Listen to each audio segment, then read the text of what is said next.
দেশ থেকে ইংরেজদেরকে বিতাড়িত করতে হবে, কিন্তু সেই ভূমিকাগুলোকে ম্লান করে দেওয়ার জন্য একটা শক্তি সব সময় এদেরকে আড়াল করে রাখে। গণ অভ্যুত্থানে, গণ বিপ্লবে সারা বাংলাদেশে স্বৈরাচারী শাসন ব্যবস্থার বিরুদ্ধে যারা রুখে দাঁড়িয়েছিল, তাদের মধ্য থেকে আমাদের বুকের ধন হাজারো সন্তান যাদেরকে নির্মমভাবে খুন করা হয়েছে, মহান রবের দরবারে দোয়া করে আল্লাহ তাদেরকে শহীদ হিসেবে কবুল করুন। তাদের শোকাহত পরিবারকে রব্বুল আলামিন তার ইজ্জতের পক্ষ থেকে প্রশান্তির ছোঁয়া লাগিয়ে দিন এবং সবরে জামিল আতা করুন। যারা আহত হয়েছে আল্লাহ তাআলা তাদেরকে সুস্থতার নিয়ামত দান করুন। এই আন্দোলনে দেশে প্রবাসে সম্পৃক্ত হয়ে যারা রক্ত চক্ষু উপেক্ষা করে জনগণের অধিকার আদায়ে বুক চিতিয়ে দাঁড়িয়েছিলেন, আমি বাংলাদেশের সেই 18 কোটি মানুষকে আমার এবং আমার প্রিয় সংগঠনের পক্ষ থেকে গভীর শ্রদ্ধা জ্ঞাপন করছি। স্বৈরাচার শেষ দিনগুলোতে দিশাহারা হয়ে আমাদের সোনার টুকরা কলিজার টুকরা সন্তানদেরকে হত্যা করেছে। কোন মা তার সন্তান হারিয়েছেন, বাবা তার সন্তান হারিয়েছেন, স্ত্রী তার স্বামী হারিয়েছে, বুকের কচি সন্তানেরা তাদের বাবা হারিয়েছে, ভাই হারিয়েছে বোনকে, বোন হারিয়েছে ভাইকে। এইভাবে সারা বাংলাদেশ 56,000 বর্গমাইলের এই বাংলাদেশ ছোপ ছোপ তাজা রক্তে ভরে উঠেছে। এই আন্দোলন বিশেষ কোনো গোষ্ঠী দলের কিংবা সম্প্রদায়ের নয়। এখানে আপামর জনগণ রাস্তায় নেমে সেই আন্দোলনকে সফল করেছে।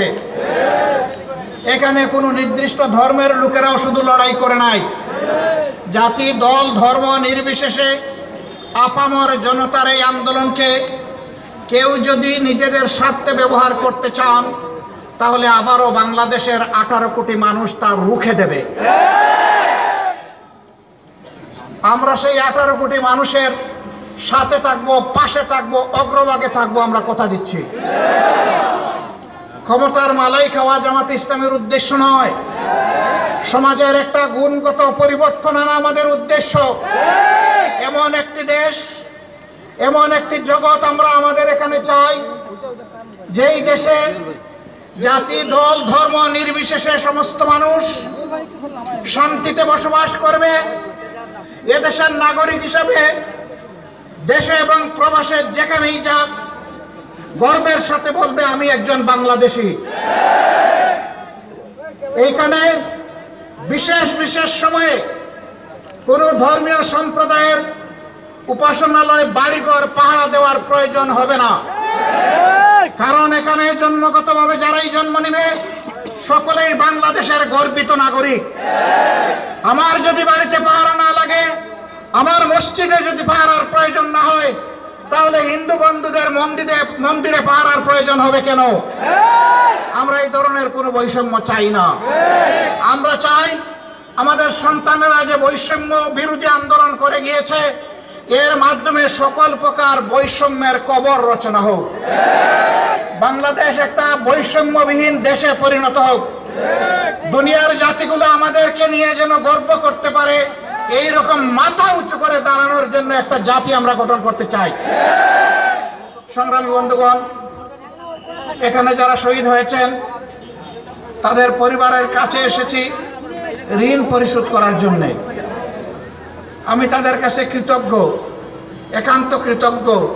তাদের প্রত্যেকের বাড়িতেই যাওয়া উচিত ছিল, ঘরে ঘরে গিয়ে তাদের প্রতি সমবেদনা জানানো দরকার ছিল, কিন্তু ছোট্ট একটা মানুষ, কিছু ব্যস্ততা রয়েছে।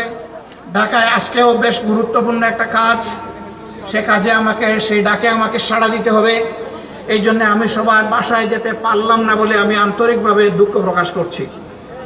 তারা যারা দয়া করে এখানে এসেছেন, এটি আমাদের প্রতি তাদের ভালোবাসার ফল। আল্লাহ তাআলা এই ভালোবাসার মর্যাদা তাদের সকলকে দান করুন।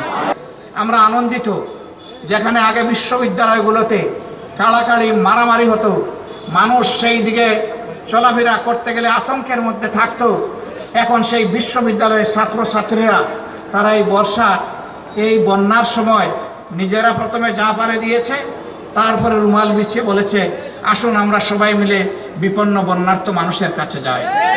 তাদের প্রতি সম্মান দেখিয়ে আপামর জনগণ সেখানে চলে যাচ্ছে বিভিন্ন বিশ্ববিদ্যালয়ে, গিয়ে বলতেছে তোমরা চলো, আমরা তোমাদের সাথে আছি, আমরা তোমাদের পিছনে আছি। সেই বাপই সত্যিকারের বাপ, যে তার সন্তানের উন্নতি দেখে অন্তরে তার খুশির ঢেউ খেলে যায়। প্রত্যেকটি বাবা চায়, সত্যিকারের বাবা চায় আমি যতটুকু অগ্রসর হয়েছি আমার সন্তানটা যেন তারও উপরে উঠে। আমরা দোয়া করি যে এই গর্বিত শহীদ পরিবারের লোকেরা চিরদিন যেন তারা বীর পরিবারের পরিচয় দিতে পারেন, আর এই সমাজ যেন তাদের ঋণ পরিশোধের অনুভূতি নিয়ে তাদের প্রতি শ্রদ্ধা প্রদর্শন করতে পারে। আপনাদের সকলকে ধন্যবাদ। দোয়া করবেন আমরা যেন মিলেমিশে হাতে হাত রেখে এমন একটি দেশ, সভ্য সমাজ, শান্তির সমাজ বিনির্মাণ করতে পারি, যেটা নিয়ে আমরা আগামীতে শান্তিতেও থাকব, গর্ববোধ করব। সকলকে ধন্যবাদ। আসসালামু আলাইকুম রহমতুল্লাহ। অন্যান্য ধর্মের লোকদের প্রতি অন্তরের অন্তঃস্থল থেকে শুভেচ্ছা।